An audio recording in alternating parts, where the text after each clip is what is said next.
Yeah, that like I told you guys, that channel, then the animated one, I started multiple of these animated channels. When the one got frozen, I then went to another one, and this time around I didn't even get one subscriber or one view.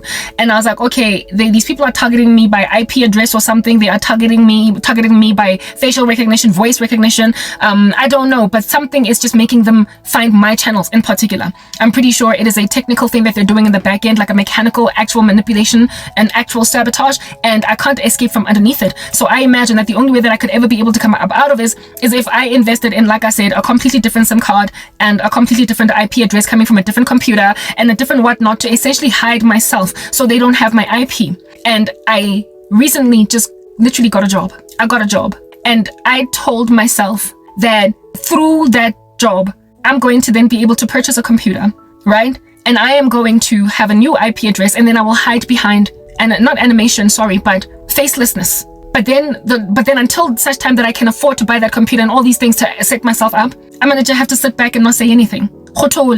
And the Lord, while I was washing dishes in the kitchen, no, brushing my teeth in the bathroom, bubbled it up in my spirit. Uti, you have testified on behalf of your testimony. You have shown your sufferings in me and long suffered all the way to the end. Now you gotta show your deliverance. You are not gonna hide your face. The righteous are bold as a lion. It's the wicked that run, even though no one pursues. They are the ones that run. And the intention was never for you to hide your face, Karabo. The intention was for them to persecute you to the nth degree, to a point where you would literally feel like death is what's coming. And at the place when no one is listening to you, no one is watching you because everyone thinks I've forsaken you. At that place, that's when you're going to suddenly rock up and be like, I'm free. Like all of a sudden. Though the righteous man may fall 7 times, he gets up each time. But the wicked are suddenly overcome by calamity.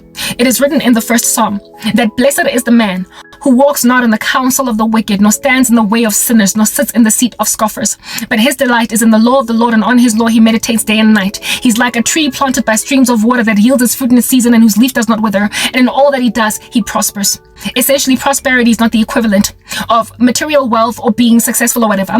It is you being pious. On that day, you are planted by streams of water, and you are also therefore blessed. You therefore cannot curse those whom God has blessed. According to Psalm 1 and across the scriptures, according to the Beatitudes, you are blessed when you are persecuted, not cursed. Here it is that I'm walking in the blessedness, but I'm about to die a cursed death. It's written in God's word, cursed is the man who hangs on a tree. Cursed is the man who gets hung on a tree. Absalom, his hair was caught and he hung on a tree. Judas, he hung himself, suicide death. He was cursed. Christ was killed like a cursed man, even though he resurrected just as blessed as he was. He was hung on a tree. That was the ultimate sacrifice.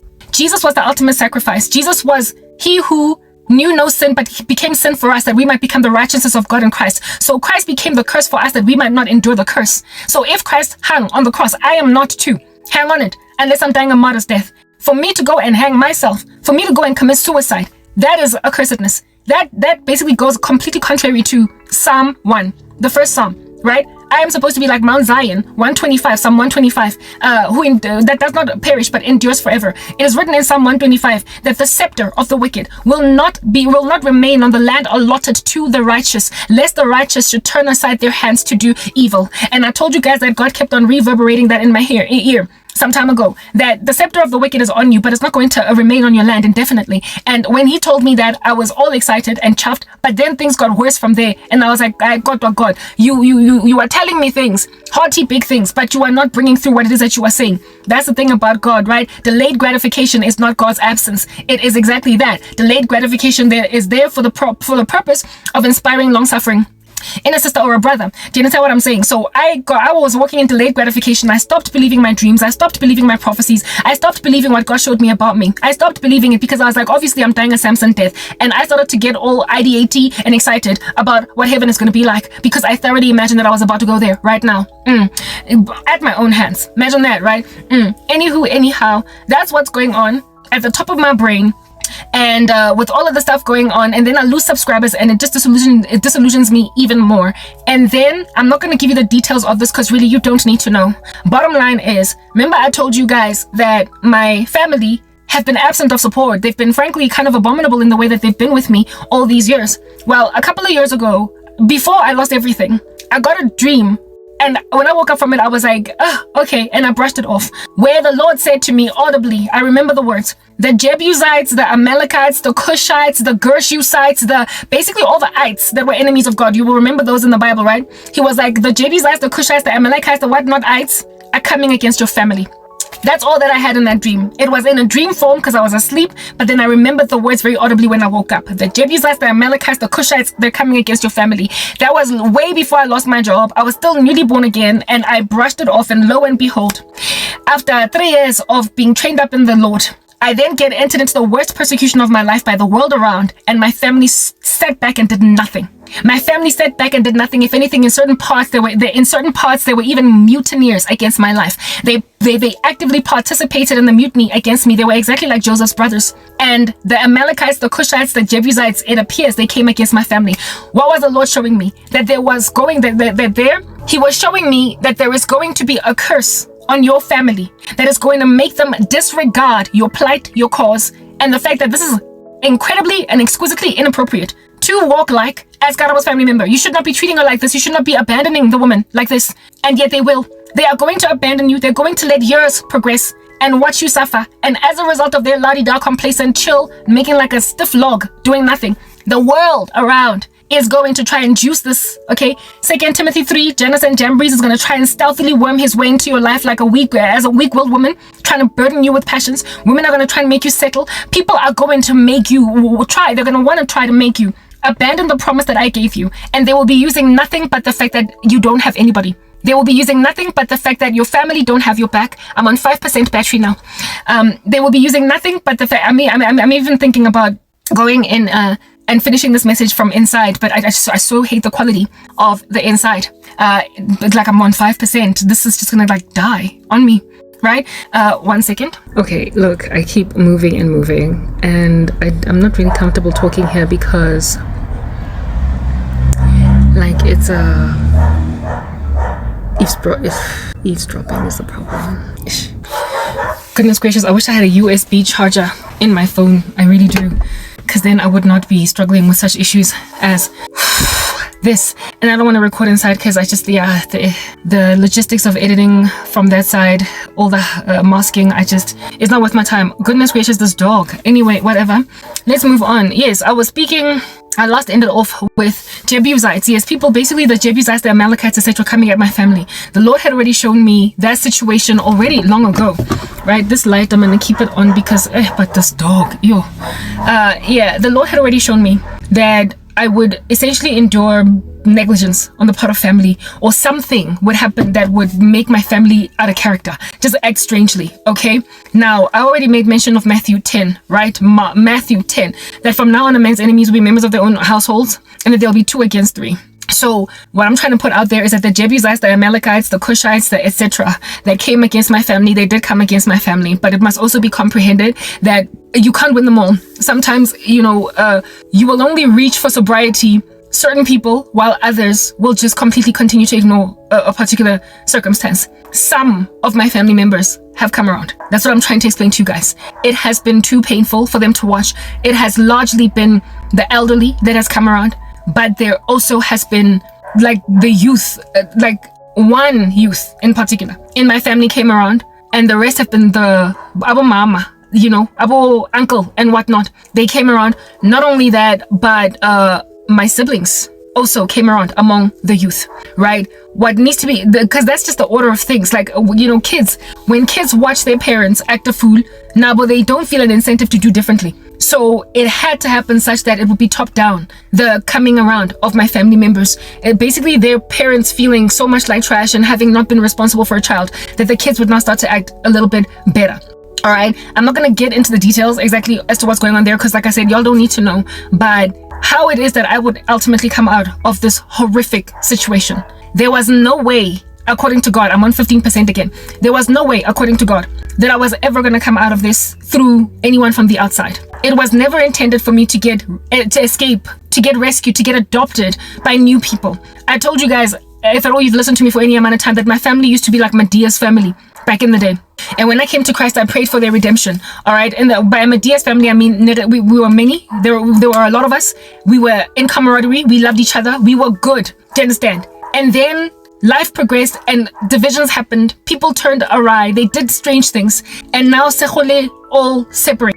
That separation is now separated across the board. And that separation has caused them to walk in so much competition with each other that they would literally abandon a child among them to pass away. Like, you know, when your siblings are competing with you so much that ba compete even got success yabana type establishment thing, stuff like that has been happening, and it has caused a severity of a travesty. I've even said multiple times that if at all it was possible, my grandmother would be tossing and turning in her grave right now at the abominable activity that is going on in the family. But I did let you guys know that I have been taking Matthew 10 to God on some. You said that there's going to be 2 against 3. So why am I alone? I cannot be alone in this. Like, there's no way that I can be alone. If at all there's going to be division down the middle in the family, it means that half are with you and half aren't, or a quarter are with you and 3/4 aren't.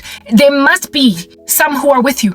That's the only way that I'm going to be okay. So if at all you intend to restore family because I've prayed for them, you will restore me through those among them that are with you, because they are going to be the only ones that are going to be with me. The only way that I'm ever going to get out of this is if that division right down the middle or right down the quarter way mark in the family is Christians versus none. So where are the Christians? And lo and behold, one popped up from out of the woodworks. I've been thinking that I'm alone in the family as a believer, that one community else is lost and degenerate. And every last one of their acts is the work of, what do you call this? Like lukewarmness, buffet, sardian. You know, you're not really truly consecrated. Because if you were truly of God, if you were truly led by Jesus, the Lord would have told you, by this men will know that you're my disciples, love one another.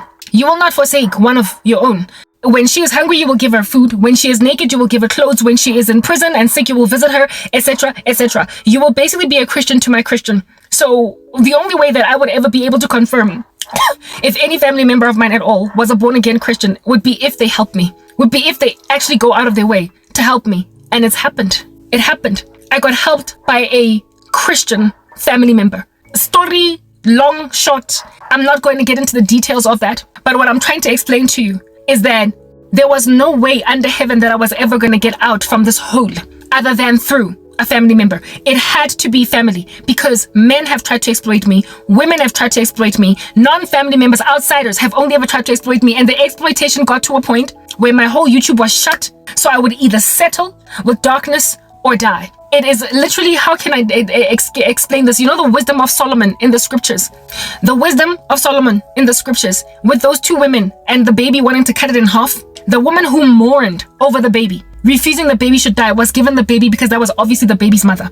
But the woman that wanted the baby to be cut in half and the one half be given to her and the other half be given to her, the woman who mourned over the baby and said, fine, you can have the baby. You can take the baby insofar as the baby lives. That was proven to be the mom. And so therefore, showing Uguti blood is thicker than water, in the way that I've been saying all this time, that people have been prepared that my body be cut into multiple pieces. Men who claim to love me have been prepared that I should die rather than end up with some other man. Women have been prepared that I should die rather than get my breakthrough, my future, this, that, and that, and the other. And it's only been the ones that, upon fighting for me, in their possessiveness, because my family has also been possessive over me, not wanting me to leave. I've been a flight risk to them, not wanting me to leave because of how they've hurt me. It has been those that have been possessive over me, however unprepared that I should die, that evidenced themselves as the true title deed owners of a person. The baby belonged to the mom that said, fine, you can have her. And I belong to the people who said, fine, even if there is a risk that you are going to leave after you gain your strength again, after you get your feet again, after you are strong, you are going to leave because we abandoned you.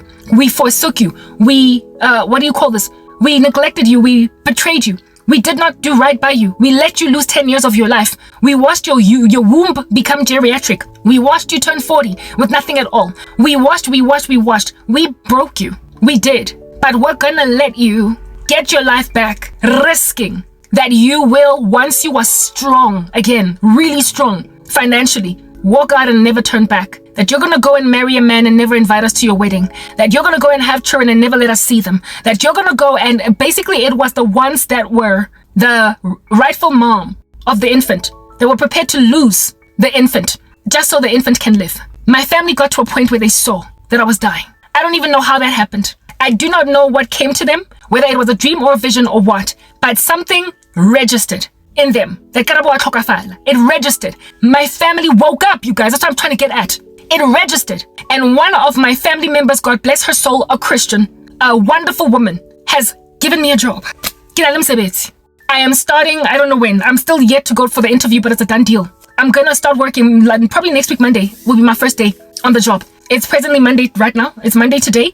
I'm probably gonna start that job on Monday. I've got a job. It is not at the height where it is that I used to be, but it is going to be certainly enough. If at all I want to move out of my mother's home, I can. It's enough money for me to be able to get my own apartment if I want it. It's enough money for me to contribute to groceries at home. It is enough money for me to change up my tires because they are flat. Not flat. DJ Khile.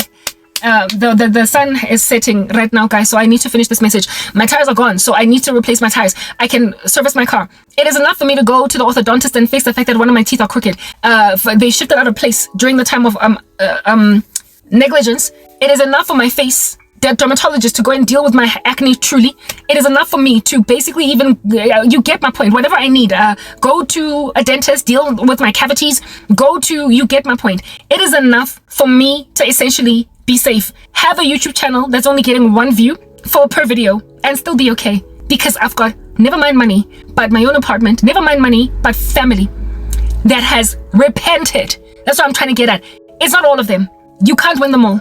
The sword has separated. There are some who are with us and others who aren't, right? That is a clarity. I actually want to finish this video walking up and down, because I recognize right now that in my car it's too dark, so I'm busy using the remaining daylight hours out here. All right, yeah, I have a job. I did the crying already. I'm not gonna cry here. I did the praising of God already. I'm not gonna do it here. The seeking his face for humility, to take it's a pay cut from I was very successful at some point. I was a program manager, so I'm not that right now. But what I have is not the start. I'm not starting from scratch. That's what I'm trying to explain to you guys. It's not exactly scratch. It's not. It is not telling at Pick and Pay. It is not scanning groceries at the Pick and Pay. Woolies. It is remember the dream that I told you guys about, where some woman was saying that unless I have a baby out of wedlock, I'm not going to ever be able to buy anything from Woolworths again. This job is going to enable me to buy my favorite carrot cake and my chocolate cake, and alongside my seed bars from Woolies, it's going to enable me to shop. I remember thinking, my goodness, I'm going to be able to get an underwear haul, new bras, new panties. I'm going to be able to buy new skirts, new shoes again. I am going to be I'm back. I'm back. I'm trying to explain to you guys that I'm back. I'm back. I might not be where I was. I was very successful at some point. So I basically had way more than I needed before. Right now, I have just enough. Next year, maybe next year this time by my birthday, likely by the time August comes, I will probably be out of my mother's house. That is a definite guarantee. I'm not going to stay at my mom's house because I'm old. I'm 40. What am I doing at my mom's house? Do you understand what I'm saying? But I'm not broken up with my family.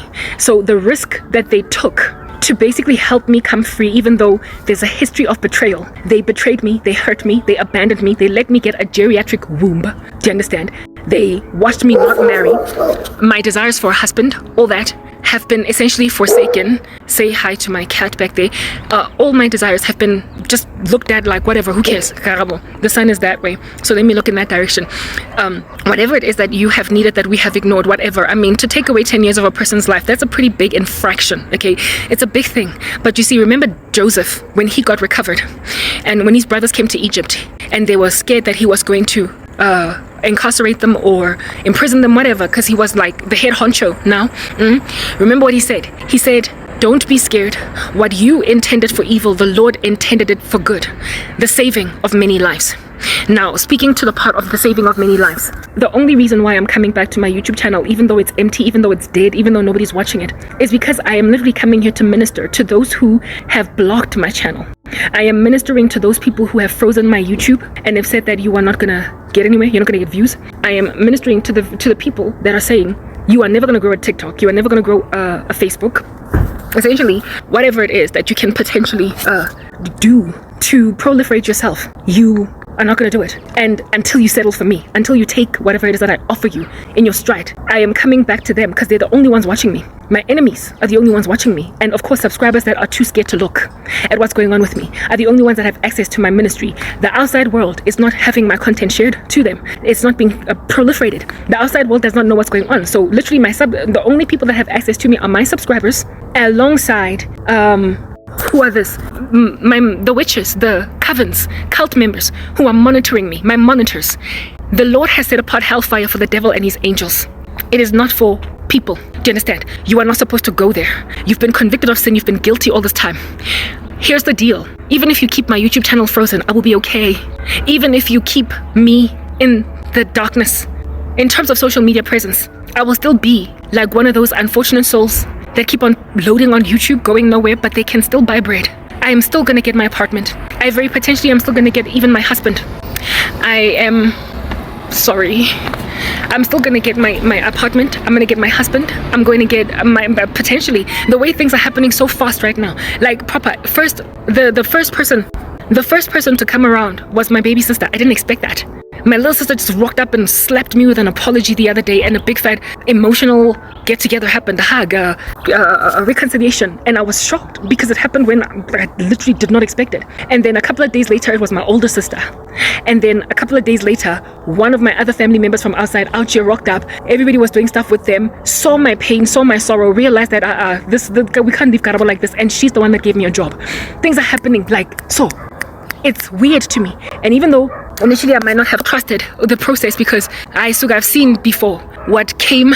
I've seen before people look like they're coming around and they want to help me, and then they go all exploity and awry. But it's never been family. Like, this is why this time is different. It's never been family. Before, it was strangers. It was other people's people. It was men. It was women, strangers out there in the wilderness that initially helped me and then took away their hand of help because they were trying to exploit the circumstance. It's never been family. It's never been people who the only thing in it for them is the fact that I get to live. It is those who have a vested interest that I should survive. It is the mother of the baby that is prepared to let the baby go. You know, they're saying if you love someone, let them go, and if they come back, then it's meant to be.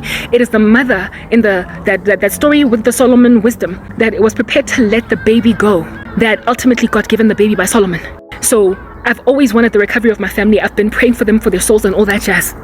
And it's pained me for them to act this way towards me. But just like with Joseph, what they intended for evil, the Lord has used for good. The saving of many lives, and the lives as well that get saved are not only theirs, but yours. It is the people who are watching me that have done this to my life, that have blocked me, that did spells just recently to retire me. And yet here it is that I'm going to clock into a job on Monday.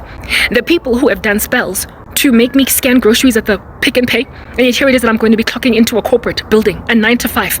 Here it is that I am going to be earning a salary that I can move out of home if I wanted to. I won't move out immediately because I have things to fix, debts to pay and whatnot, right? But if I wanted, I could have an apartment next month. That's basically what I'm trying to explain to you guys right now. I've got a job. I'm not at the level where I used to be, but I am trusting the Lord to give me everything that I have sought his face for. Seeing as he has already given me back some kind of a semblance of a career inside corporate South Africa, I'm trusting that he's going to give me my degree. I'm trusting that everything else will fire on our back. So I'm just watching to see how far down the mountain this boulder rolls, and therefore recover me to what it is that was stolen. I have always been an academic, so really if I awarded an opportunity to study, I would continue to do exactly that. Let's just watch what God is doing. But in humility, I'm going to work, hunker down, try to help myself grow again. I will never ever stop with YouTube.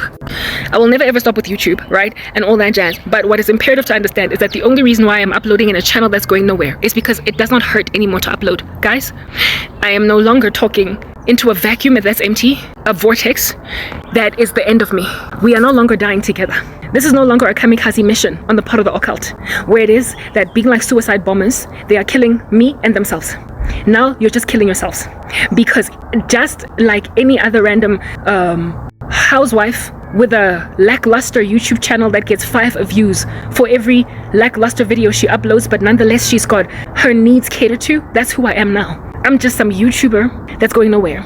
I'm just some unsuccessful YouTuber who uploads a short and no one watches it, but I've got cake in my cake bin. I've got puff pastry. I have got cheesecake. I can get a cupcake from Mandiccio if I want to. Again, I have got all that I need And on top of that, I've also got family. I'm not alone. My family members might have been scared to lose me, but it is the very decision that they made, and that in spite of the potential to lose me, that has recovered me to them. Just like that story with Solomon. The very thing of letting me go is the very thing that's keeping me here. So even if I were to move out of my mother's house, my battery's running out, guys, so I have to be done here. Even if I were to move out of my mom's house, I will still come and visit every so often. If at all I get married, I'm not going to leave my family out. I'm not going to valela them ngaphandle. Even if you get my point. There is nothing that can ever separate me from my family anymore. That is a thing that's just going to continue to be a concern. Seeing as my sister is leaving, I need to move my car. What I'm trying to explain to you guys is that I'm back. I am back. My battery is really super crazy low now, on 5%. I don't want to lose this video, so let me go charge the phone a little bit and then continue to finish talking. I keep trying to find all different kinds of angles to capitalize on this idea as much as possible. But let me just get this out the way. That's the thing, like my voice, it has to be low. Like yeah, even if I'm close to lighting, I still want to be distant enough to not be audible. I insist on recording Gamontle because editing issues inside. Anyway, like I was saying, this whole situation is a kamikaze mission. No longer, sorry, a kamikaze mission. Those that are my enemies, that have put themselves in a position to be the enemies of the cross, y'all stand to suffer uniquely, individually, by yourselves, with no one else coming for you. You're gonna dive into the flames of hell alone. You're not gonna go out with Samson. I'm not Samson. I have a lackluster YouTube channel, it appears. Nobody's watching me, but it doesn't matter anymore. It doesn't matter. I have made a decision that I'm not going to run from my channels because they are a testimony. The Bible says that make your lives a living epistle for God, holy and acceptable. That's what I've done. I've lived in front of you, holy and acceptable before a holy God, for the sake of your redemption. And now that I am walking in breakthrough, my question to you is, will you maintain your insanity in the occult? Will you stay a magic practitioner? Will you stay in dark arts? Will you, like, literally some of the witches that have cast spells on me, they cast spells to retire me, and I'm starting a job on Monday. They tried to retire me, and I'm starting a new job on Monday. And they tried to separate me further than already was the separation between me and my family, and I've been recovered to them. The same family of which walked like, if you love someone, let them go, and if they come back, what do you call this, then it's meant to be. They realized that it is better for me to live and be apart from them and walk away because I'm angry, I'm bitter, I don't want to see them again for what they did to me, rather than them have to go by my headstone, rather than have to go and do an unveiling at West Park Cemetery. They saw that it's better for them to never see me again, but know that I'm out there somewhere. Be nostalgic, be hurt, cry over watching my YouTube content, and however, never see me again. They realized that it's better for them to go through that than let me die. Only my family members could get to that conviction. Everybody else in the world treated me like the other woman. They were willing to cut me into multiple pieces so that I could be split between my family and them. But my family were the ones that made a decision that yours out there and not theirs. The risk was always there. There's a flight risk that I would leave. The risk was always there that I would pack my bags and never look back. That if at all I was to get a husband, that they would only ever see my life on Instagram, on social media, that they would only ever see my wedding on social media. I'd even made threats that I can another country, and none of them are going to come to my wedding. I spoke about how it is that I want nothing to do with them. We're done for. I said that, and they've known that the level of betrayal that they have endured me under would ultimately cause me to walk away forever from them. The ball is essentially in my court to keep coming back, to attend any of their events, to be there for them when they need me, and for them to be there for me when I need them. The ball is in my court. I get to decide if I am okay to recover a relationship, and of course I am. I've never ever not wanted to have family. It sucks. I had a colleague at MTN that didn't have a family, and I always used to look at her like, whoa, I mean, what is it like to have no one? And for me to have gone through 10 years looking like her has sucked. Do you understand? I know what my family used to look like. I'm not recovered to all of them, all right? Like, a lot still needs to happen. Perhaps the rest that are still holding out on me will probably come around, because others repented. That's potentially what's going on over here, right? Maybe they'll come around, because at the end of the day, the kingdom of heaven is always yawning wide for people to join, type establishment thing. But what I'm grateful for is recovery to a saint, at least like a Christian, to be able to be with a believer. I knew that it would have to be a Christian, that they would have to be in my family, and that they would have to be willing that once I'm cool, I'll never see them again. They had to be willing to take that risk, the risk that I would go out there and forever bear a grudge. The level of betrayal was at that height. They had to take that risk. And the fact that they were prepared to do so while nobody else was just proves that God is wise, that he's been doing this all this time. He knew how he intended to rescue me out of this. There was actually a spell even that was cast on me. Now that I look in that direction, there's a man that stays in a unit just down in that direction that pursued me some time ago. And I said no, okay? There was a dream that I got where it is that I was being mocked, that the only option for a husband or a boyfriend that I will ever have will be that guy, because huye, that's in my vicinity where I live. So tsamaya Karabo oloqoma a guy omohaneng then, because nobody else is gonna see you. Well, I'm gonna go out there and I'm gonna be seen in an office. I'm gonna be seen in traffic. I'm gonna be seen in the mall. I'm gonna be seen in church, because I intend to recover myself to fellowship with saints. I'm going to be seen. And so therefore, what would be the tantamount of my dating pool that's now so like completely shallow will then be made deep again. Was God's plan for a season. But those who thought that they could bewitch me to have no other option but the gentleman that lives in this unit down the wall, down the road, Lana, for anyone to imagine that I've ever been at the mercy of that was naive. All the spells that they cast, especially the most recent ones where they essentially were sealing the deal, putting a nail in the coffin, they fell apart. Fine. I'm a failure at YouTube. You saw it fit to do that. I can't call myself a serious content creator because I only get one view a video, if at all. But I have a job. I have family. Amends are being made. Recovery is being made. A family doctor saw me and decided to give me antibiotics free of charge. Remember Dr. Jusab that I spoke about earlier? He was a family physician. From long ago, he knew us. From the days of apartheid, from the latter part of apartheid, he was treating my grandmother. He never could have left me to just die from pneumonia, even though I had no medical aid. So he was like family in and of himself. The reason why the Lord God Almighty kept on giving me dreams about Dr. Jusab and me getting set free through Jusab was him showing me literally a type of Christ, a type of Christian redemption, that he would restore me to family, that it would be family that helped me, that it would be abantu bagiti, that it would be my mom that would be like, my daughter's sick, go see Dr. Jusab. And then Jusab would give me the medication I need, and within 24 hours, I would be right as rain. I would start to feel all better. It happened like clockwork. Even though at the time of getting the vision, the dream, thanks to delayed gratification, I didn't believe it. But give me where it's happened. The reason I'm back, the reason I'm still uploading in this channel is shrilling, is because I'm speaking to people by shrilling. I'm talking to those who thought that they could block me. The woman that did the spell saying that I will only ever purchase anything from Woolies if I have a baby out of wedlock. Girl, in 2 weeks I'm gonna walk into Woolies and buy a chocolate cake. Without a baby out of wedlock, still holding fast to Jesus. You can't curse those whom God has blessed. Are you going to stay in that dark kingdom? Are you going to keep doing those spells? Are you going to keep pulling rugs from under people's feet like that? You can't curse me anymore. It hurts. Indeed, I will say that much. To upload on a channel that's going nowhere.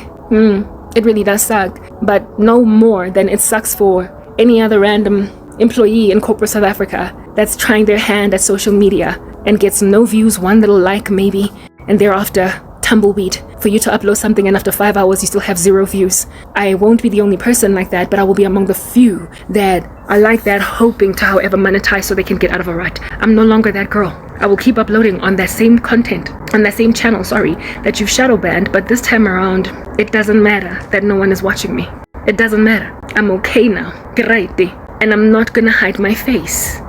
I'm not going faceless because I've never wanted to. And I'm also not leaving my blog, my beautiful blog, the beautiful website that I built for myself where I've written beautiful articles just so you don't know that it's me that's writing. I'm not going to be a ghost writer. I'm Karabo since I get Hlongwane. I'm an author. I write in my own blog with my own face and my own facial thumbnails. You're going to see that it's me because the righteous are bold as a lion. I am not hiding anymore, but you are. Wicked men and women, you're hiding. That's the problem. You're hiding. And you're hiding, never mind from Satan or from your own deeds, but from a holy God that's going to judge you voluminously for what you have done. How long are you going to keep on hiding? Ginom sebenzi, guys. You can keep my channel blocked, but the only reason I'm even doing this video is for your sake. The only reason I'm testifying to let you guys know that Dr. Jusab came through, I'm back, I'm restored. I've got a 9 to 5. The reason I'm telling you is for your sake. I could have left, I could have done a faceless channel, but for the sake of my own peace, I don't want to hide. And secondly, for your sake, I don't want you to go to hell. Kilizame, for years you did not believe. Wicked and perverse generation, you sought after a sign. God did not give you a sign. He gave you this. My family's coming around. I'm still on the journey to healing. Recovery, of course. I need to heal. I'm in pain. What was done to me is not going to flee over my head overnight. Like Joseph, God might give me a son, Manasseh, that will make me forget the pain of my father's household. But bottom line is, I'm obviously at the beginning stages of that healing. I'm cool now. So what are you going to do? Are you going to stay dark? Are you going to try and come at my new employment? Are you going to try and, like, guys, what are you going to do? Nyabuya, my phone is at 5%. I was told that I'm going to have to start from, like, witchcraft was cast on me, saying that the only way, Karabo, that you're ever going to be okay again is if you allow yourself to start from scratch. Hamba uyo kale call center again. Go and start stipending and 3,000 like you did before again. Start from the very, very, very, very crazy bottom again. This is not a scratch start. It's not a scratch start. It's not where I was, where I left off, but it's also not from scratch. And there were people who went so far as to say, a maid in a house. I've had a dream where I was a maid in a house, cleaning houses. I've had a dream where I was waiting tables at Wimpy. I've had a dream where I was scanning groceries at the Pick and Pay. One dream, one of my cousins actually gave me, those cash, the point of sales counters for tellers at FMCGs. She threw it at me in a dream. At the drawer, yachelete, on some, that's where you're gonna work. Go Pick and Pay. Spells like those. I'm not at Pick and Pay, and I'm also not at the very beginning of my career. That's what you must understand. I might not be exactly where I was. I'm not exactly a program manager or even a project manager, but I am beyond, what do you call this? Starting from scratch. Essentially, some kind of acknowledgement was made for the fact that I have experience, that I am not a person that is fresh out of matric. Some kind of acknowledgement was made. And you know what's ironic as well is that the industries, one of the industries in which there was no way under heaven that I would ever, in this condition and in this position, ever get a job in them. I'm in that industry. Thanks to my financial status, because of having not been able to pay my debts, I am officially on the credit bureau, right? There was no way under heaven that I could ever work for a financial services company in that state. And where it is that I'm going to be working is in finance. So my thing with that is, do you not see how strings were pulled and how it is that God is the one that decides what's going to happen? How a woman with a listing on the credit bureau is going to be working for a finance organization? How it is that a woman with a 10-year gap in her CV is not going to be made to start from scratch? And how it is that a woman that was supposed to be telling at the Pick and Pay, scanning groceries, folding clothes at the Woolies, or waiting tables at the Wimpy is going to be sitting behind a laptop, able to afford a whole apartment if she wants to. Do you understand? On a salary that no one, when they are fresh out of matric, gets. That's what I'm getting at. What I'm trying to explain is that this is a springboard. I will ultimately grow from this place. What you can do as those who are into random sabotage is continue to insist on cursing those whom God has blessed, or at least attempting to, right? Attempting to steal Naboth's vineyard as Jezebel. You can do that. You can essentially try and come up against my employment. But at this point, I've already displayed, I've already shown, I've already evidenced that you cannot curse those whom God has blessed. And if a Christian is suffering, it's only because those trials and tribulations have been set apart for them to endure from eternity past by God. Just like Job, just like Joseph, just like Moses, just like David, all the servants of God, Jeremiah, they endured some kind of persecution, they endured some kind of trial. That was not evidence of a curse. It was rather evidence that they were chosen and God was building character through trials, through them. So I was not cursed because I lost a job. I was going through Matthew 5. Blessed are the persecuted. Blessed are you when men revile you. Blessed are you when you, blessed, you get my point. If anybody wants to live a life in me, they will suffer persecution. Many people lost a lot. David lost an entire kingdom. He lost Israel to Absalom. That's what happens when people belong to God. They go through trials, but just because they're going through them doesn't mean they're cursed. So this doctrine of demons and destructive heresy, doing its rounds, saying that Christians, you need to remove bondages on your back. Somebody has come against you with an altar or whatnot. Bring it down, bring it low. Otherwise, you're not going to get a husband. Guys, patience, long suffering. It's exactly what I've been saying. Wait and see what God does. Hannah prayed. She did not do a ritual, and neither did she imagine that there was a hex on her body, and that's why she can't come out. Then she got her baby. Rachel waited. Children of God, wait. And then on the other side, you will reap the peaceful fruit of righteousness if you don't give up. I am living testimony now. I am already at the beginning stages. God recovered to me already a portion of what the locust, the palmer worm, the cankerworm has stolen. It can only go up from here. So you can keep on trying to come at me. But you see, once God has decided that my disciples' suffering ends now, it ends.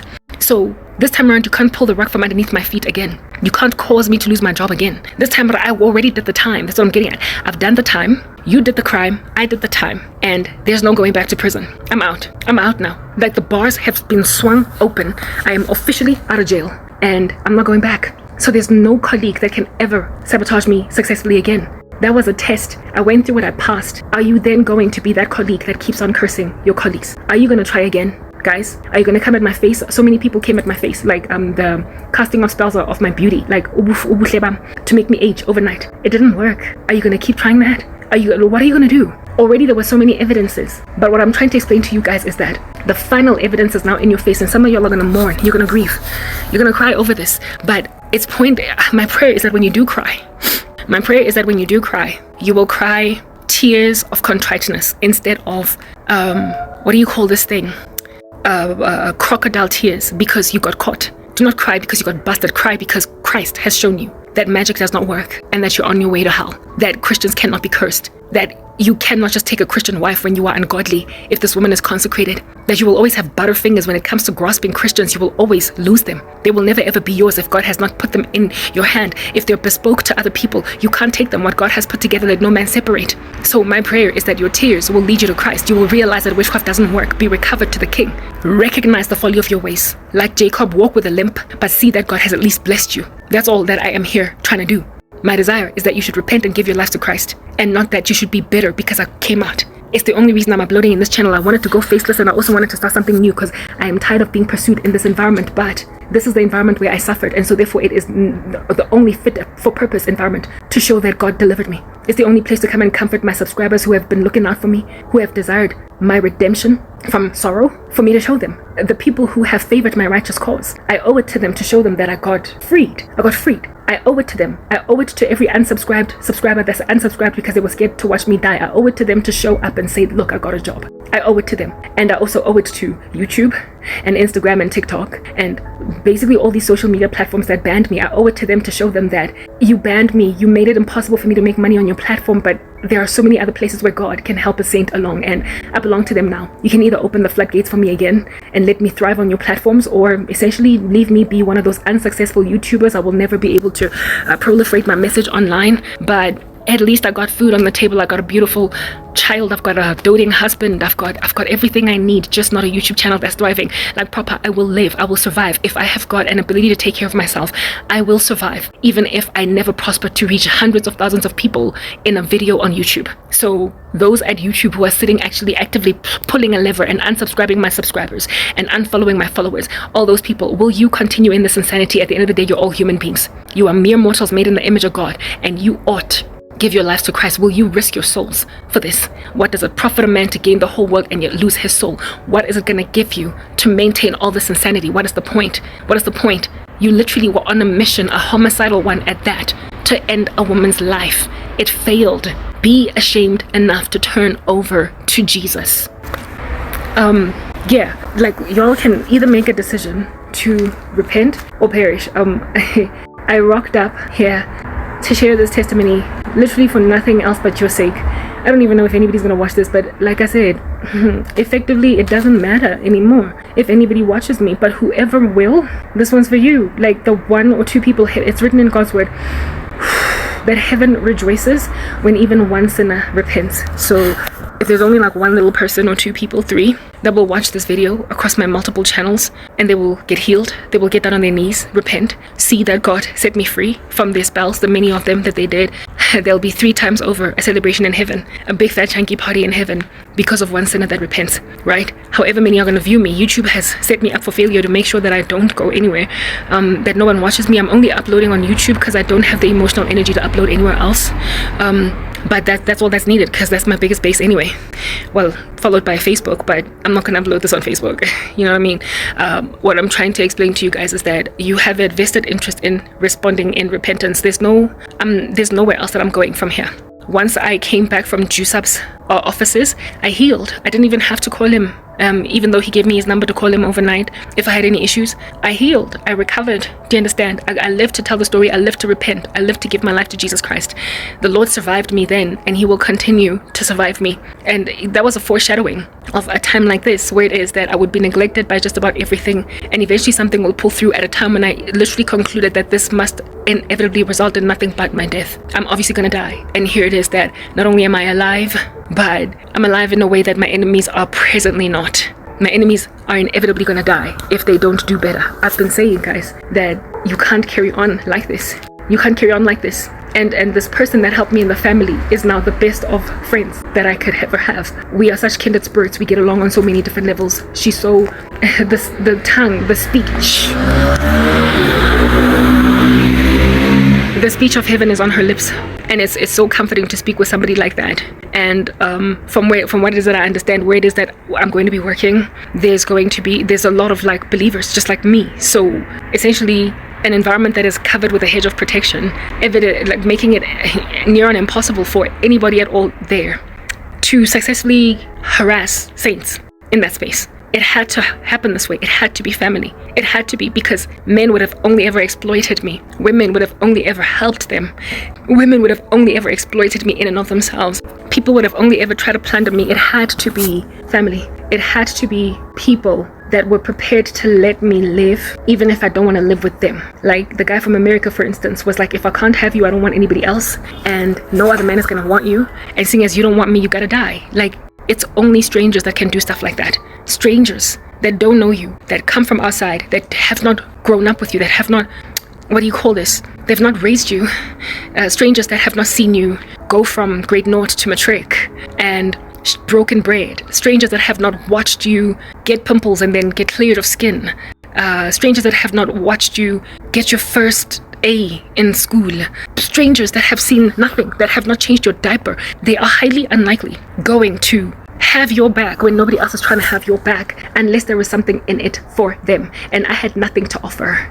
Unlike Joseph in Egypt, he had the interpretation of Pharaoh's dream to offer. He had that big thing to offer. So a stranger was willing to set him free. I did not have anything so haughty that Pharaoh would basically set me out of prison. I needed my own family to realize that noma angas Shia, even if she leaves us because we betrayed her, Rekampane, Arisia Alekwa Apfofa as a bird, Apela at least. She must be at least alive, because right now this woman is dying, and we can't let that happen on our watch. And as a result of this decision that they've made to go out on a limb and trust what they don't know, hope that I don't basically run after they let me go, is the very thing that's going to make me stay. I'm not going to insist on leaving. The Bible is big on forgiveness. The Bible is big on recovery, restoration. The Bible is big on saying, he who has no sin, let him cast the first stone. And so I'm in no position to cast a stone. Plus, on top of that, I don't want to be without family. So I'm finally where it is that I need to be, and I need to recover. It's going to take time. I need to heal. It's going to take time. But at least it's going to happen. At least it's going to happen. I will continue to rock up here and share the words of God, share what he shows me. I will continue to work for Christ, but my tone will definitely change. I was angry because I'm hungry for love and affection and recognition. You get my point. I was blowing steam out of my head because I was beleaguered and I was persecuted. So therefore my tone was harsh and I was full of revenge, indignation. I'm not there anymore. Like proper, I've been appeased like a baby. I have had a pacifier put in my mouth. I've been pacified.